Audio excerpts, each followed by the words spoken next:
बाकी भाई Thailand visa की बात करें तो इंडियंस के लिए फ़िलहाल थाईलैंड का वीज़ा फ्री है।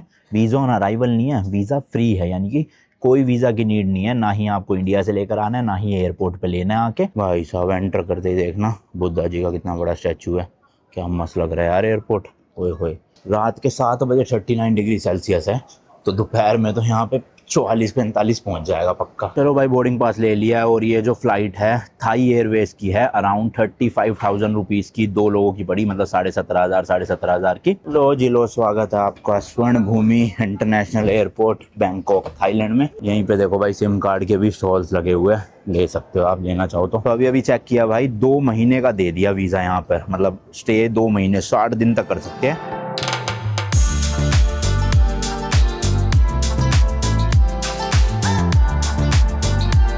भाई आज लिटरली टैक्सी बुक करो 5-6 सेकंड में पहुंच जाते हैं, पता नहीं कैसे आसपास ही घूम रहे होते हैं क्या। यही खड़ी है शायद से, क्योंकि दिखा रहा है पिकअप पे ही खड़ी है। बाकी यार एक और नया दिन, एक और नई जर्नी। मैं हूं अभी फिलहाल कंबोडिया की कैपिटल सिटी फेनोम फेन में, एंड आप देख रहे हो भाई साउथ ईस्ट एशिया की एक ट्रिप, जिसमें हम 9 से 10 देश ऐसे ट्रैवल करने वाले हैं साउथ ईस्ट एशिया में। 8 देश वो है जो मैं ऑलरेडी ट्रैवल कर चुका हूँ, 2 नए देश मैं ट्रैवल करने वाला हूँ इस ट्रिप पे। और जितने 8 देश जो मैं कर भी चुका हूँ ना, उनमें वो ही प्लेसेस दिखा रहा हूँ वीडियो में आपको, जो मैंने पहले कवर नहीं करी। जैसे पहले मैं कंबोडिया आया था तो सियाम रीप गया था, जहाँ पे अंकोर वाट टेम्पल है, लेकिन मैं फेनोम फेन नहीं आया था, तो इस बार मैंने फेनोम फेन का बनाया और फेनोम फेन एक्सप्लोर किया। तो ऐसी अब जो अगली कंट्री है वो है लाओस। तो यहाँ से कंबोडिया की कैपिटल सिटी फेनोम फेन से लाओस की फ़्लाइट है हमारी, उसकी कैपिटल सिटी है वियंटियन, वहाँ तक की। अब मैं लाओस जा चुका हूँ, वियंटियन भी जा चुका हूँ, तो ये जो लाओस वाला ट्रिप है ना, एक तरह से लेओवर है, क्योंकि इसके बाद हमारी फ़्लाइट है सीधा बैंकॉक की। बट एक रात हम रुकने वाले हैं लाओस में, तो थोड़ा बहुत देखूंगा, जितना कवर कर सकता हूँ 1-2 चीज़ें दिखा दूंगा, और नहीं हुआ तो शायद आप इस ट्रिप पे सीधा बैंकॉक तक का हमारा सफ़र देख लोगे। तो फटाफट चलते हैं यहाँ से एयरपोर्ट। बीच में इंडियन रेस्टोरेंट का स्टॉप लगाया, वहाँ से अपना वेज बिरयानी पिक करनी है और सीधा जाना है फिर वहाँ से एयरपोर्ट के लिए, जो कि क्या अराउंड 20-25 किलोमीटर दूर है। लो भाई लो, गाड़ी भी आ गई है अपनी, लेट्स गो। टैक्सी मैंने बताया था भाई आपको, इंडिया से तो सस्ती है यहाँ, और इंडिया से तो महंगी है यहाँ पे, बट जापान, कोरिया, यूरोप वगैरह से सस्ती है। स्टीयरिंग यहाँ पे लेफ्ट साइड में होता है गाड़ी का, टोयोटा की कोई तो गाड़ी है हाईलैंडर। गर्मी तो भाई साहब बहुत है यहाँ कंबोडिया में। इंडिया में तो ठंडक थी काफ़ी तो नहीं, मतलब वहाँ भी गर्मी शुरू हो चुकी थी, बट यहाँ आके तो अलग ही लेवल की ह्यूमिडिटी फील करने को मिली। कल हालत ख़राब हो गई थी 12-1 बजे घूमने में।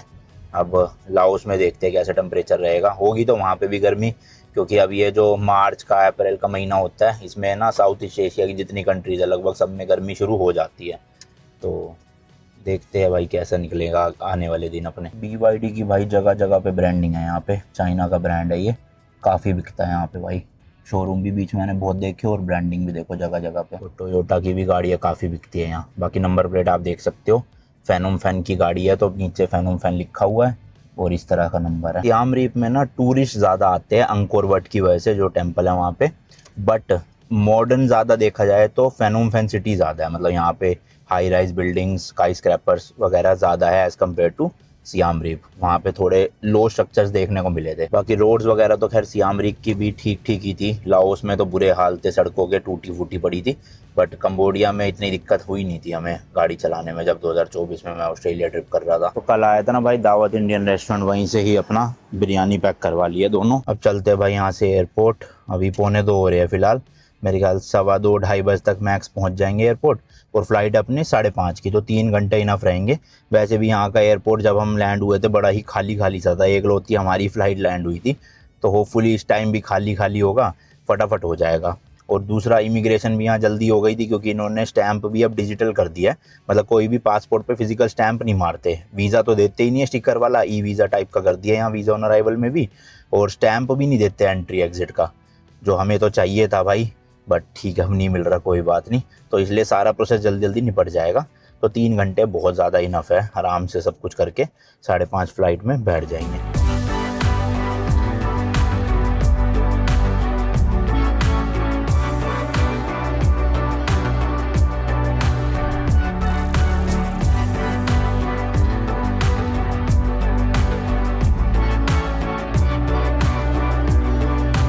लो भाई लो, पहुंच गए एयरपोर्ट।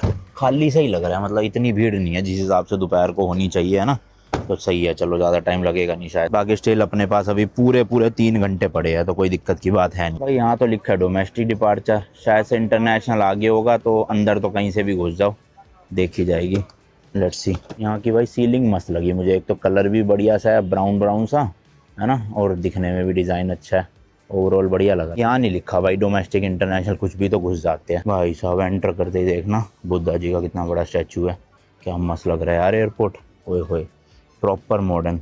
हालांकि कंबोडिया थोड़ा सा गरीब देश है भाई, बट इस सिटी का एयरपोर्ट तो तगड़ा ही बना रखा है इन्होंने। तो भाई ये अपनी फ़्लाइट VN920 17:30 यानी 5:30, और गेट ओपन होंगे 2:45 पे, होने ही वाले हैं 10-12 मिनट में। अंदर आके तो भाई पता चल रहा है फुल है एयरपोर्ट, मतलब सब लोग वेट कर रहे हैं। देखो इधर भी और उस तरफ भी पूरी भीड़ हो रखी है, बैठने की जगह ढूंढ रहे हैं, क्योंकि अभी तक तो चेक इन ही नहीं खुली हमारे फ़्लाइट की। भाई यहाँ पे जगह मिल गई अपने को, मस्त नज़ारे देखूंगा बाहर बस के, और इधर ही बैठ जाते हैं, बेंच तो खाली थे नहीं। लो भाई आ गया अपना C9 से C12 तक चेक इन। भाई लाइन तो लंबी लगी हुई है, पर 2 फ्लाइट की चेक इन चल रही है, एक हनोई वाले की और एक हमारी VN10 की, तो पता नहीं किस फ्लाइट में कितनी भीड़ है। चलो जी, बोर्डिंग पास ले लिया है अपना, और मैंने पूछा स्टाफ से तो कह रहे फुल है फ़्लाइट।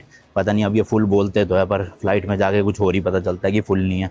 लेट्स सी बाकी। चलो भाई security check and immigration clear करके आ गए हैं मेन ड्यूटी फ्री वाले एरिया में। अच्छा खासा साइज़ है यहाँ भी ड्यूटी फ्री का ना, ये देखो सामने देखो, ये क्या मस्त पेड़ सा बना रखा है इन्होंने। ओवरऑल काफ़ी अच्छा एयरपोर्ट है भाई। बाकी इमिग्रेशन में तो एज़ यूजुअल कुछ भी सवाल जवाब नहीं हुए, ना ही स्टैंप मारा, क्योंकि मैंने बताया ना डिजिटल हो चुका है सब कुछ यहाँ। तो जिस भी देश से आप एग्जिट लेते हो वहाँ के इमिग्रेशन को ज़्यादा मतलब होता नहीं है, क्योंकि आप देश छोड़ के जा ही रहे हो। अब जब लाओस में एंट्री लेंगे तब होगा। और वीज़ा की बात करें तो भाई लाओस का वीज़ा आप वीज़ा लेके इंडिया से भी आ सकते हो, और वैसे आपको वीज़ा ऑन अराइवल भी मिल जाता है। तो हम वीज़ा ऑन अराइवल के लिए ही आए हैं। मैं तो आ चुका हूँ भाई लाओस में 2 बार आ चुका हूँ, क्योंकि एक बार ऑस्ट्रेलिया ट्रिप के दौरान मैं बीच में इंडिया गया था, फिर वापस आया था, और इस बार मेरा तीसरी एंट्री है।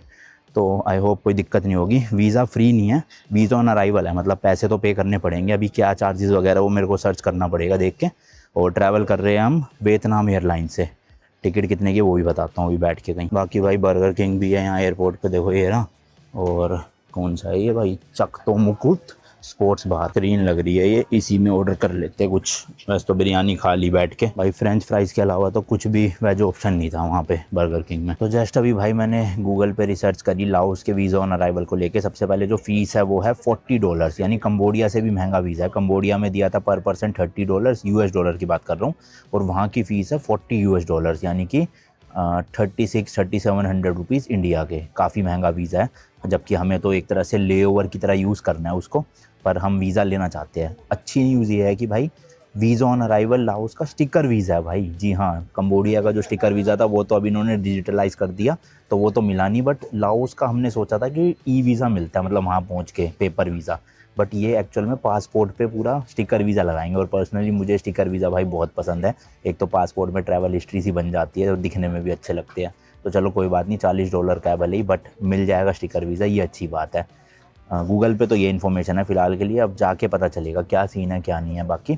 और मैंने फिर ना ऐसे सोचा कि मैंने जब 2024 में लिया था वीज़ा सेकंड टाइम, जब मैं इंडिया से वापस लाओस आया था, तो मुझे ध्यान ये था कि मैंने वीज़ा ऑन अराइवल लिया, बट एक्चुअली मैंने वीज़ा ऑन अराइवल नहीं, मैंने इंडिया पहुंच के फिर से वीज़ा अप्लाई किया था, और वो 4-5 दिन में आ गया था। फिर उसके सहारे मैंने एंट्री ली थी, तो इसलिए मेरे पासपोर्ट में अभी तक कोई भी लाओस का स्टिकर वीज़ा नहीं है। बट इस बार हम जा रहे हैं तो पासपोर्ट में जो है वो स्टिकर वीज़ा लग जाएगा, जिससे थोड़ा ट्रैवल हिस्ट्री और स्ट्रॉन्ग हो जाएगी। बढ़िया यार, ये जो आईफोन का सिनेमैटिक मोड है ना, बड़ा ही खतरनाक है। मतलब इतनी बढ़िया क्वालिटी लगती है, ऐसा लगता है किसी मिररलेस या DSLR से शूट कर रहे हो।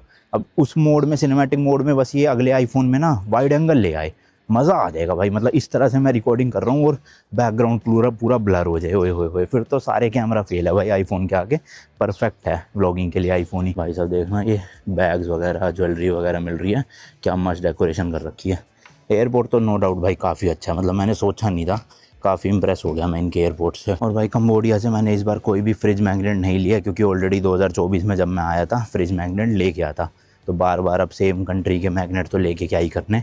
इस ट्रिप पे जैसे कि मैंने बताया 8 कंट्री तो सेम ही है जो मैं पहले आ चुका हूँ, 2 नई कंट्रीज़ होंगी उनके फ्रिज मैग्नेट लेके जाऊंगा इस बार। बाकी ये जो कंबोडिया से लाओस की फ़्लाइट है ना वियतनाम एयरलाइंस की, ये पड़ी है 18,000 रुपये पर पर्सन की, जिसमें 23 किलो चेकड इन लगेज मिला है और 8 किलो कैबिन बैगेज। एक्चुअल में ये जो फ़्लाइट थी ना ये सिर्फ कैबिन बैगेज के साथ थी और थी कुछ 8-9 हज़ार रुपये के आसपास की, बट क्योंकि हमारे पास बड़े वाले सूटकेस है 20-20 23-23 किलो के, तो मुझे वो एडिशनल ख़रीदने पड़े 10,000 रुपये का। सोचो जितने की फ़्लाइट नहीं उससे ज़्यादा का तो लगेज में लग गए, तो इसलिए पर पर्सन 18-18,500 रुपये की ये फ़्लाइट टिकट पड़ी है सिर्फ 1.5 घंटे की फ़्लाइट भाई, छोटी सी, लेकिन इतनी महंगी इसलिए पड़ी लगेज के साथ। अगर आप विदाउट चेकड इन बैगेज ट्रैवल करोगे, सिर्फ एक बैग है या एक ट्रॉली है स्मॉल वाली, तो आप 8-9 हज़ार में कंबोडिया से लाओस जा सकते हो। और जो सुबह सुबह वाली फ़्लाइट्स है वो और सस्ती है, बट हम थोड़ा सा दोपहर वाली फ़्लाइट ही प्रेफर करते हैं क्योंकि नींद पूरी हो जाती है 1-2 हज़ार रुपये एक्स्ट्रा दे के, वरना सुबह सुबह वाली में ना तो रात में नींद आती है और ना सुबह फिर पूरा दिन वेस्ट जाता है।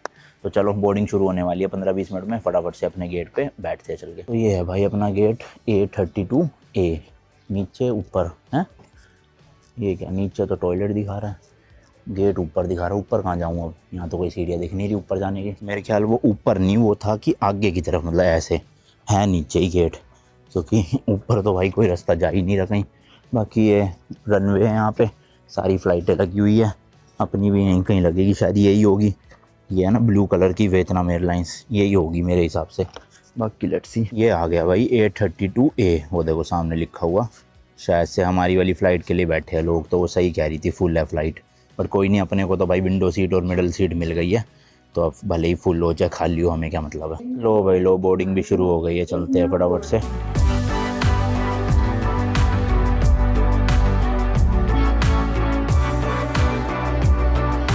भाई इस वाले का तो लेग रूम काफ़ी बेटर है, जो कंबोडिया एयर की फ़्लाइट थी उससे, मतलब उसमें तो ऑलमोस्ट घुटने टच हो रहे थे, बट इसमें फिर भी सही है। यहाँ पे बाकी एक ट्रे टेबल है और स्क्रीन तो इसमें भी नहीं है, खैर 1.5 घंटे की फ़्लाइट में स्क्रीन की ज़रूरत भी नहीं। यहाँ पे एक पॉकेट है, अपना सामान वगैरह रख लो, बस यही है।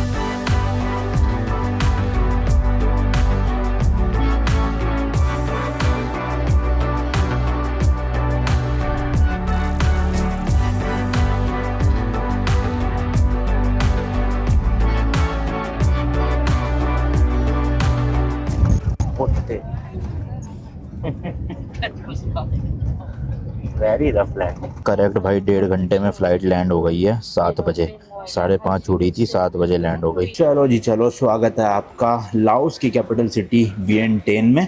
और अभी टेम्परेचर की अनाउंसमेंट हुई भाई, 39 डिग्री सेल्सियस है। बताओ, रात के 7 बजे 39 डिग्री सेल्सियस है, तो दोपहर में तो यहाँ पे 44-45 पहुँच जाएगा पक्का। ना अंधेरा हो चुका है, 7 बजे का। चलो जी चलो, वीज़ा भी मिल गया, इमिग्रेशन भी हो गई, बैगेज बेल्ट पे आ गए हैं भाई। बहुत सिंपल प्रोसेस था वीज़ा ऑन अराइवल का। एंड सबसे अच्छी न्यूज़ भाई, वीज़ा ऑन अराइवल जो है वो फिजिकल स्टिकर वीज़ा है। बैग अपने ऑलरेडी आए हुए हैं पहले से ही भाई, क्योंकि काफ़ी लंबी लाइन थी वीज़ा की ना। लो भैया आ गए हम कस्टम क्लियर करके बाहर। टूरिस्ट सिम कार्ड मिल रही है यहाँ पे, पता करते हैं। बस तो यार 2 दिन के लिए हूँ, मैं सोच रहा हूँ ना ही लूँ सिम कार्ड, फिर भी लेट्स सी देखते हैं। तो भाई ये पैकेजेस है यहाँ पे 5G कॉल्स और नेट के भी। तो अब 3 दिन वाला ही मिनिमम प्लान है, 10 GB मिलेगा, $3 का है, मतलब 270-80 रुपये इंडिया के, विच इज़ ठीक ही है। चलो नेटवर्क से मतलब कनेक्टेड रहेंगे नेट से, और कुछ खाना वाना ऑर्डर करेंगे तो यहाँ का लोकल नंबर होगा कम से कम। बाकी अनलिमिटेड वाला 30 दिन का है, $15 केवल। देख रहे हो भाई, अनलिमिटेड डेटा यूज़ करो, 5G और $15 सिर्फ। चलो भाई सिम कार्ड ले लिया, एक्टिवेट हो गई है, 5G चल रही है। $10 का नोट दिया मैंने, तो $3 काट के बाकी। Do you have local currency, Laos currency? Can you give me? तो $60 के बदले नॉर्मल करेंसी ले लेता हूँ, काम आ जाएंगे। देखते हैं कितने हैं। ओके, 1,47,000। देख रहे हो भाई साहब, सिर्फ $7 के बदले। बहुत डाउन है यहाँ की करेंसी भाई, $60 इंडिया के हो गए लगभग 500-600 नहीं 600-650 रुपये, और उसके बदले यहाँ के 1,47,000 किप मिल रहा है। किप मतलब यहाँ की करेंसी का नाम है लाओशियन किप। इस तरह के नोट लगते हैं देखो किप के, ये शायद नया नोट है, ये पुराना नोट है पीछे। चलो जी डन, थैंक यू। तो ये जो करेंसी है ना भाई, बहुत ज़्यादा गिरी हुई है। वैसे लाओस है तो देश सस्ता, बट ऐसा नहीं कि करेंसी के हिसाब से बहुत ही ज़्यादा सस्ता होगा। वैसे देखा जाए तो इंडिया के ₹1 यहाँ पर आकर 235 लाओशियन किप बन जाता है। यानी कि आप 1,000 रुपये इंडिया से लाओगे तो वो कितने बन गए, 2,65,000 रुपये से भी ज़्यादा। 2,65,000 ही बने ना, देख लेना कैलकुलेशन भाई जो भी है। तो अभी फिलहाल जो मैंने होटल बुक किया है ना पास में ही है, और उस होटल के साथ हमें एयरपोर्ट पिक एंड ड्रॉप की फैसिलिटी फ्री ऑफ कॉस्ट मिली है। मतलब एयरपोर्ट वाले ही, और सॉरी होटल वाले ही गाड़ी लाएंगे हमें पिक करने। तो मैंने उनको व्हाट्सएप पे मैसेज कर दिया, वो कह रहे हैं मैं भेज रही हूँ गाड़ी, तो जैसे ही आएगी फिर निकलेंगे, एक गेट एग्जिट मारना है बस, बाहर चले जाएंगे हम। और वीज़ा ऑन अराइवल का बता रहा था, बहुत सिंपल प्रोसेस है। एक फॉर्म था वहाँ पे वीज़ा ऑन अराइवल का, उसको फिल करना था। उसमें name, surname, date of birth, birth place, nationality और अपना पासपोर्ट की डिटेल डालनी थी, कितने दिन के लिए आए हो लाओस में, होटल बुकिंग जो कर रखी है उसका नाम और एड्रेस डालना था, मोबाइल नंबर डालना था, और एक कॉलम था रेस का। तो रेस मतलब हमें एशियन, हम इंडियन है तो हमें एशियन लिखना था वहाँ पे, बस इतना सा फॉर्म था। और एक पासपोर्ट साइज़ फ़ोटोग्राफ ज़रूर लेकर आना भाई, अगर वीज़ा ऑन अराइवल ले रहे हो उसके बिना नहीं मिल पाएगा। तो वो एक पासपोर्ट साइज़ फ़ोटो दी। $40 फ़ीस थी एक वीज़ा की, इंडिया के लगभग 3600 रुपीज़, वो पे करें। और अपने को लिटरली 5-6 मिनट में वीज़ा इशू होकर मिल गया, और पासपोर्ट पे स्टैंप, मतलब वो स्टिकर वीज़ा लगा है। 1 महीने का सिंगल एंट्री, मतलब मैं यहाँ 30 दिन तक रह सकता हूँ उस वीज़ा के बिहाफ पे, और सिंगल ही एंट्री है वो। बढ़िया अच्छा भाई कि कम से कम स्टिकर वीज़ा है। कंबोडिया ने स्टिकर वीज़ा हटा के अच्छा नहीं किया भाई, लाओस का भी स्टिकर वीज़ा है, और स्टैंप भी लगता है एंट्री का एग्जिट का दोनों का। तो बस यही प्रोसेस था, ज़्यादा कुछ सवाल जवाब पूछे नहीं ना, होटल बुकिंग की वो मांगी कन्फर्मेशन, बस फॉर्म में भरना था जो भरना था, और क्या था इसके अलावा, बस यही था। तो लाइन लंबी लगी हुई थी क्योंकि हमारी फ़्लाइट लैंड हुई थी, उसमें लंबी लाइन थी, तो हमें 25-30 मिनट लग गए फॉर्म वॉर्म भर के सब कुछ करने में। बट वैसे प्रोसेस 5 मिनट का ही था जो लाइन मतलब नंबर आने के बाद था। इसके अलावा चाइनीज़ और वियतनाम सिटीजन्स के लिए $20 है फ़ीस सिर्फ, हमारे लिए 40 है सबके लिए बाकी। तो यही प्रोसेस था, कैश लेकर आना, कार्ड चलता नहीं है यहाँ पे, कैश में ही देना पड़ेगा। और अब यहाँ से अपना होटल चलते हैं बस। चलो भाई, उनका मैसेज आ गया कि गाड़ी आ चुकी है, किया की गाड़ी है ग्रे कलर की, बाहर नंबर दे दिया, तो ढूंढना पड़ेगी अब। शायद से तो ये है भाई, सामने जो उन्होंने फ़ोटो भेजी है ना, 1699 नंबर होना चाहिए। हाँ हाँ यही है भाई, यही है। चलो हेलो, मस्त गाड़ी है भाई, आराम से पीछे, हालांकि होटल 5-10 मिनट ही दूरी पे है, बट ठीक है चलो आराम से जाएंगे कंफर्टेबल।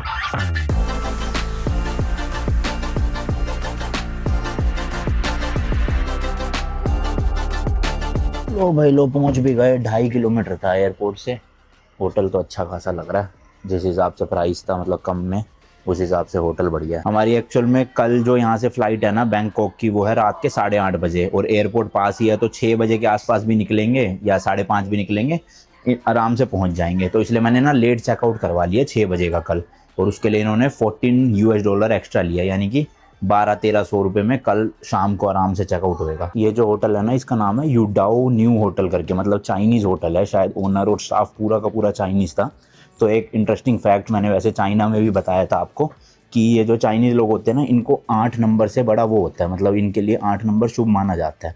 तो अभी तो मैं फ़िलहाल 4th फ्लोर पे हूँ, स्टिल इनका जितने भी होटल नंबर शुरू होंगे ना, वो हर फ्लोर में 8 से ही होंगे। जैसे अगर फर्स्ट फ्लोर होगी तो 8109, 8110 जो भी है, फिर सेकंड फ्लोर होगी तो 8209, अब हमारी 4th है तो 8409। तो ये 8 नंबर ज़रूर लगाते हैं हर उसमें, अपने लक्की माना जाता है इनके लिए। ये रूम है भाई, घुसते ही बाथरूम है, यहाँ पे वॉश बेसिन लगी हुई है, इधर सीट है, जेट स्प्रे है, चलो ये अच्छा है भाई यहाँ पे भी, और शावर एरिया है ये, इधर वार्डरोब दे रखी है, टेबल टूबल है। और ये होटल पड़ा है 2850 रुपीज़ इंडिया के, 2850 रुपये में एक रात के लिए, प्लस $14 और लगा लो आप 1200 रुपये, तो 4000 रुपये में ये 1.5 दिन के लिए पड़ गया।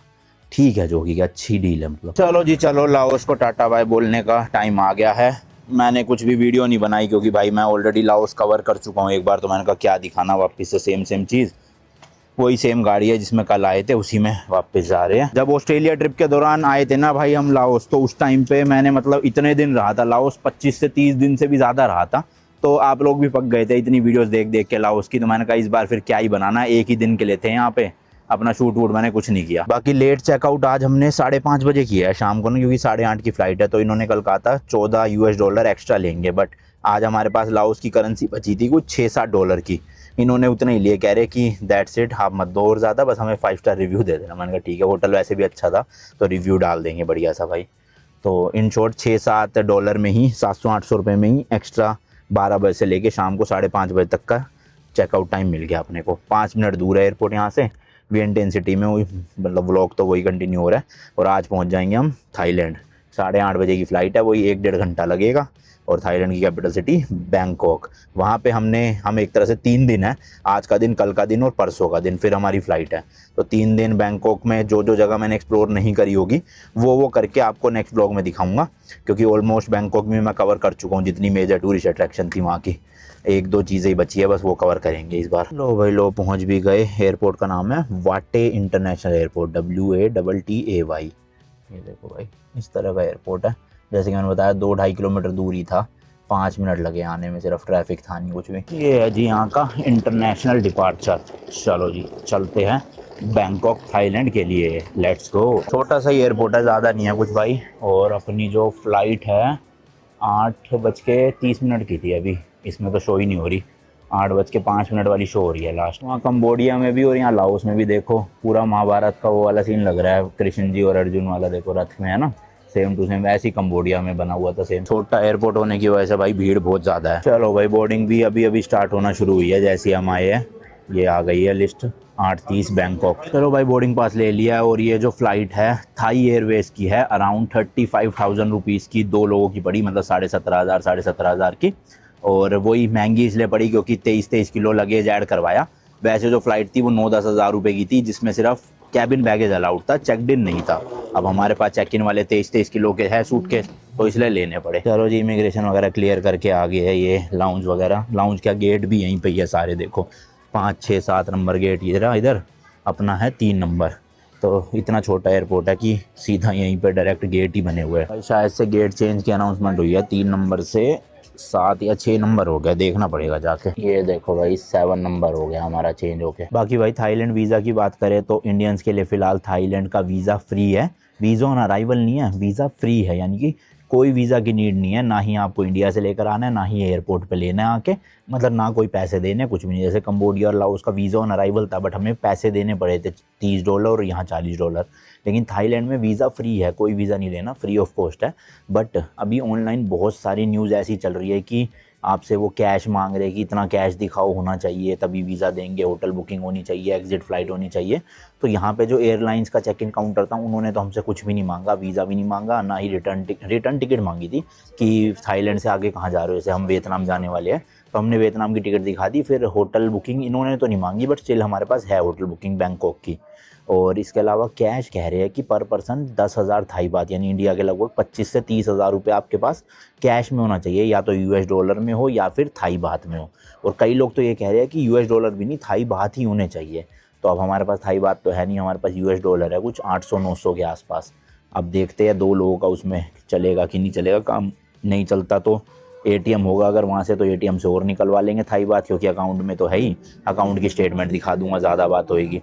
तो लेट्स सी। चलो फटाफट बोर्डिंग शुरू हो चुकी है अपनी, बोर्ड करते हैं फ़्लाइट। 1 घंटा 10 मिनट की फ़्लाइट है। यहाँ के लाओस के 8:30 बजे उड़ रही है और वहाँ के 9:40 पे पहुँचा भी देगी बस। भाई सारे हमारे फ़्लाइट खींचे, देखना पूरा एयरपोर्ट खाली हो गया, बस वो बोर्डिंग चल रही है। 10-15 लोग हो रहे हैं, फिर हम भी चले जाएंगे वहाँ।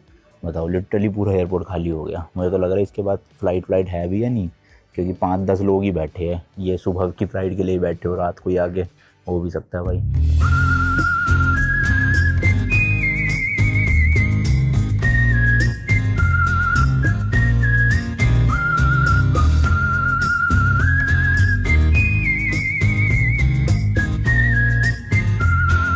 इमरजेंसी सीट मिल गई भाई अपने को आज, तो लेग रूम अच्छा खासा है। बाकी नीचे नॉर्मल पॉकेट है, एक ट्रे दे रखी है, और स्क्रीन इस वाले में भी नहीं है। बाकी यहाँ पे भी एक कैबिनेट्स है, बस इतना ही है। मेन है कि लेग रूम अच्छा मिल गया, बट ये है कि अपने बैग नहीं रख सकते अब हम नीचे, क्योंकि इमरजेंसी सीट में अलाउड नहीं है ना बैग रखना। बस यही दिक्कत होती है, और तो कुछ दिक्कत नहीं है। सीट भी ठीक ठाक है, कम्फर्टेबल सी।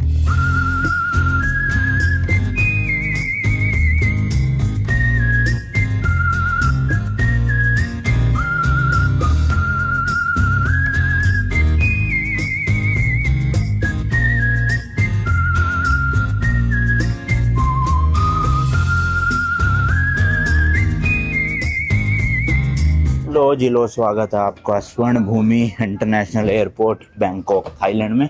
बिल्कुल करेक्ट टाइम पे ही फ़्लाइट जो है वो लैंड हुई है। अब लेट्स सी, जल्दी जल्दी देखते हैं इमिग्रेशन में क्या सीन रहता है, कैश मांगते हैं या नहीं मांगते दिखाने के लिए। यहीं पे देखो भाई सिम कार्ड के भी स्टॉल्स लगे हुए हैं, ले सकते हो आप लेना चाहो तो। चलो जी भाई, इमिग्रेशन क्लियर। इतना आसान इमिग्रेशन, ना तो कुछ पूछा, ना भाई रिटर्न टिकट मांगी, ना होटल बुकिंग मांगी, कुछ भी नहीं, एक सवाल भी नहीं पूछा। सिर्फ दोनों हाथों के फिंगरप्रिंट लिए और मेरी तो फ़ोटो भी नहीं ली भाई, पता नहीं क्यों, शायद मैं पहले आ चुका हूँ इसलिए। मतलब इससे आसान इमिग्रेशन तो क्या ही हो सकता है किसी कंट्री का, बहुत सिंपल। और स्टैंप लग गया 30 दिन का, 30 या 60 दिन है, देखना पड़ेगा, मैंने चेक नहीं किया। अभी पहले बैग ले लेते हैं, यही है अपना 6 नंबर बेल्ट पे आएगा। तो अभी चेक किया भाई, 2 महीने का दे दिया वीज़ा यहाँ पर, मतलब स्टे 2 महीने, 60 दिन तक कर सकते हैं। कोई कैश नहीं पूछा, कितने लाए हो, कितने नहीं, कितने दिन रहोगे, कब जाओगे, एक सवाल नहीं भाई। इतना ईजी इमिग्रेशन। ऐसी यूट्यूब पे हुआ बना रखेगी जी, इतने 40,000 थाई बात दिखाने पड़ेंगे, कैश 50,000 थाई बात दिखाने पड़ेंगे। हो सकता है मांग भी ले किसी से, बट भाई हमसे तो कुछ नहीं मांगा, बिल्कुल स्मूथली क्लियर हो गया। होटल बुकिंग तक नहीं मांगी, रिटर्न फ्लाइट तक नहीं मांगी। पासपोर्ट देखते ही बस स्कैनिंग करवाई, फिंगरप्रिंट वगैरह, और ठप्पा लगा के क्या जाओ जी। बाकी भाई यहीं पे एटीएम लगे हुए हैं, फटाफट से कैश भी निकाल लेता हूँ जब तक बैगेज आ रहा है। मेरे ख्याल से 10,000 थाई बात इनफ रहेंगे। 10,000 भी वैसे ज़्यादा ही है, बट ठीक है चलो निकलवा लेता हूँ, क्योंकि होटल सब कुछ ऑलरेडी बुकड है और ज़्यादा जगहों पे कार्ड चली जाते हैं। वैसे 10 रहने देता हूँ भाई, 5 ही निकालता हूँ। पहले तो लैंग्वेज चेंज करी जाए, इंग्लिश। कैश विड्रॉल 5,000 थाई बात इनफ रहेंगे। इंडिया के कुछ 12,500 रुपये बने लगभग। 5,000 के लिए 600-700 रुपये तो फ़ीस ही ले रहे हैं, ये बताओ। अब ले लेते हैं भाई, कोई बात नहीं, ले लो फीस, क्या कर सकते हैं। पर्ची आ गई जी, कैश आ गया कर कराते हुए, 1000 के नोट ये देख सकते हो भाई, और ये कार्ड आ गया भाई। इस तरह का नोट है, पीछे आप देख सकते हो। किन की फ़ोटो है ये तो मुझे नहीं पता, खैर, बट इस तरह से है। थाईलैंड की करेंसी जिसका नाम है थाई बात। तो इस तरह से इंडिया के लगभग, मतलब यहाँ का एक थाई बात इंडिया के लगभग 2.5 रुपये के बराबर है। तो 1000 का नोट इंडिया के 2500 हो गया, 10,000 थाई बात 25,000 हो गए, तो ये 5,000 थाई बात है, तो लगभग 12-12,500 रुपये बने इंडिया के। भाई सिम कार्ड ले रहे हैं ये AIS 5G करके, 5 दिन का है, 399 बात। हम 3 दिन के लिए है तो इनफ रहेगी, और अनलिमिटेड है इसमें, कॉल्स भी, सोशल मीडिया मतलब नेट भी। तो 400 बात हो गए लगभग इंडिया के, 1000 रुपये। महंगी है सिम तो वैसे, पर ठीक है, अब क्या करें, कभी कभी वाईफाई चलता नहीं है तो दिक्कत आ जाती है। चलो जी, सिम भी ले लिया और इंटरनेट भी चल चुका है। अब यहाँ से जो अपना होटल है ना, वो है भाई लगभग 30 से 35 किलोमीटर दूर। तो टैक्सी करनी पड़ेगी, ग्रैब ऐप चलती है यहाँ पे, क्योंकि जो लोकल ट्रांसपोर्ट है वो डायरेक्ट बस रात को 10 बजे कोई भी नहीं है, 3-4 बस चेंज करके जा रही है, वो 1.5-2 घंटे लगा रही है। तो मतलब 1-1.5 बजे पहुँचेंगे होटल, और रात में फिर ठीक भी नहीं है इतना लेट पहुँचना। तो बेटर है 2 लोग हैं, टैक्सी बुक करके अपना डायरेक्ट होटल में ही ड्रॉप होएंगे सीधा। तो बाहर निकलते हैं और बुक करते हैं। इतना फ़र्क है भाई लाओस के और यहाँ थाईलैंड के एयरपोर्ट में, देखना। एक तो साइज़ वाइज भी फ़र्क है और वैसे फैसिलिटीज़ वाइज भी काफ़ी बढ़िया है थाईलैंड का एयरपोर्ट। बाहर आ गया भाई कस्टम क्लियर करके। यहाँ पे भी ATM, एक्सचेंज वगैरह के, गाड़ी रेंट लेनी हो वो भी ले सकते हो। मन था मेरा गाड़ी रेंट लेने का, बट फिर मैं एक बार अपनी स्कॉर्पियन लेके आ ही चुका हूँ यहाँ पे। मैंने कहा अब क्या ही चलानी फालतू में, तो टैक्सी लेके सीधा होटल पहुँचते अपना। तो ग्रैब का पिकअप पॉइंट ढूंढना अपने को, और फिर वहाँ से लेके सीधा होटल जाएंगे। यहाँ लिखा होगा कहीं पे। एक फ्लोर भाई नीचे जाना पड़ रहा है ग्रैब पिकअप पॉइंट के लिए, तो लिफ्ट है यहाँ पे, क्योंकि सूटकेस बड़े हैं तो लिफ्ट से ही जा पाएंगे नीचे ढंग से। तो ये लिखा है भाई नीचे आके पब्लिक टैक्सी, चलो। और यहाँ पे भाई वेट जोन नहीं है, मतलब लिखा है ऐप में, तो बुकिंग जब ही करनी है जब बाहर बिल्कुल खड़े हो जो जाके, क्योंकि वेट नहीं करेंगे यहाँ पे ना कोई। ये देखो भाई, ये बने हुए अलग अलग, short distance, regular taxi, large taxi. पर ग्रैब का कहाँ है यहाँ पे, दिख नहीं रहा भाई ग्रैब का। भाई ये रोड क्रॉस करके वो सामने लिखा हुआ ग्रैब, A लिखा है ना, तो वहीं पे ही मतलब गाड़ी आएंगी। वो देखो वो रहा B, तो जैसे ड्राइवर आएगा वो बता देगा कहाँ खड़ा है ABCD में से। गर्मी तो भाई यहाँ पे भी तगड़ी है, थोड़ा सा मुझे कंबोडिया से कम लग रही है, बट स्टिल है गर्मी काफ़ी, क्योंकि थोड़ा सा थाईलैंड जैसे जैसे नीचे जाते जाओगे और गर्मी बढ़ती जाएगी साउथ साइड में। यहीं पे ही आ रही है भाई अपनी भी गाड़ी, 5 से 6 मिनट में आ जाएगी। जैसे ये ग्रैब टैक्सी है, अपनी शायद नॉर्मल वाली आ रही है टैक्सी। बाकी भाई माहौल तो सही है, रात के 10:30 बजे भी ना मतलब भीड़ भड़का हो रखा है, सेफ है ओवरऑल टोटल। और बसेस भी ना बिल्कुल यहीं से चलती है, देखो मेन रूट रोड से ही। पर रात को इस टाइम पे कोई भी डायरेक्ट बस नहीं दिखा रहा। शाम को तो दिखा रहा था 6-7 बजे तक मैक्स, लेकिन इस टाइम पे 3-4 बसें बदल बदल के जाने का रूट है ओनली। लो जी लो, आ गई है अपनी भी टैक्सी। चलो भाई, सही में गंदी गर्मी है, गाड़ी के अंदर AC चल रहा है, इतना सुकून सा मिल रहा है। कितने देर का है अब, 11:16 पे पहुंचा देगा, लगभग 35-36 किलोमीटर है यहाँ से।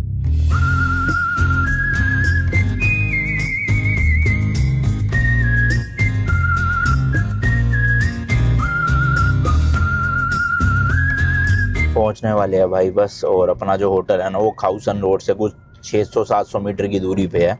तो बढ़िया है, खाउसन रोड बढ़िया आसपास ही है, तो पैदल ही निकल सकते हैं वहाँ से। बाकी देखते हैं कल क्या आइटनरी बनानी है, अभी तक कुछ सोचा नहीं है। कि जैसे मैंने बताया कि आधी से ज़्यादा जगह तो मैं जा ही चुका हूँ, तो जो जो नहीं कवर किया मैंने वीडियोस में वहीं वहीं जाएंगे। लो जी लो, ये आ गया अपना होटल। मेन रोड से इस पतली सी गली में घुसते ही है यहाँ पे फोर मोंकीज होटल के नाम से। ये रहा भाई लेफ्ट साइड में, अच्छा खासा है, ये देखो बड़ा होटल है, बढ़िया पार्किंग भी है। बट हमें तो गाड़ी लगानी नहीं, खैर पार्किंग जब स्कॉर्पियो से ट्रैवल करते हैं उस वक्त ढूंढते हैं ऐसे होटल कि पार्किंग मिल जाए। चलो जी चलो, चेक इन कर लिया है, थर्ड फ्लोर पे चलते हैं। बाहर गली का भी माहौल ठीक ठाक सही है, मतलब इतना सुनसान नहीं है। बड़ा ही मस्त सा इंटीरियर बना रखा है, देखना रेड रेड सी वॉल्स है। इधर वॉशरूम है, ठीक ठाक छोटा ही है, मतलब इतना बड़ा नहीं है। और ये रूम है भाई इस तरह का।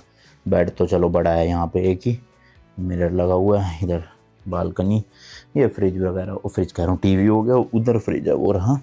बाकी बाहर का नज़ारा कहाँ से दिखेगा भाई, बैक साइड है, कुछ नहीं दिख रहा। तो इसके लिए मैंने पे करे टोटल भाई 6,800 रुपये फॉर 3 नाइट्स, यानी कि पर डे का 2300-2400 रुपये हो गया इंडिया का, जो कि ठीक ही है। मतलब चलो मतलब ना ज़्यादा महंगा है ना ज़्यादा सस्ता है। तो भाई मैंने अभी गूगल पे चेक करा, एक्चुअल में 2.5 रुपये नहीं 3 रुपये का ही हो गया थाई बात इंडिया के। तो अब जो भी करेंसी बताऊंगा 3 से मल्टीप्लाई करेंगे। यहाँ तक अपने टोटल 380 थाई बात लगे हैं टैक्सी के, टोल टैक्स मिला के 400 ही लगा लो आप। तो 400 × 3 1200 रुपये की टैक्सी हुई है एयरपोर्ट से यहाँ तक की, 35 किलोमीटर की, जो कि ठीक ही है, मतलब इतनी महंगी नहीं है। इससे महंगी तो मेरे ख्याल कंबोडिया में थी, है ना। तो ये था, बाकी आपको दिखाई दिया खाउसन रोड कुछ 700-800 मीटर की दूरी पे लगभग। तो कल एक्सप्लोर करेंगे जो जो कर सकते हैं। बाकी इस वाले व्लॉग के लिए भाई इतना ही रखते हैं, मिलता हूँ जी नेक्स्ट वीडियो में। Till then good bye and as always तीखे रास्तों पर नहीं पड़ना फीका। बाय।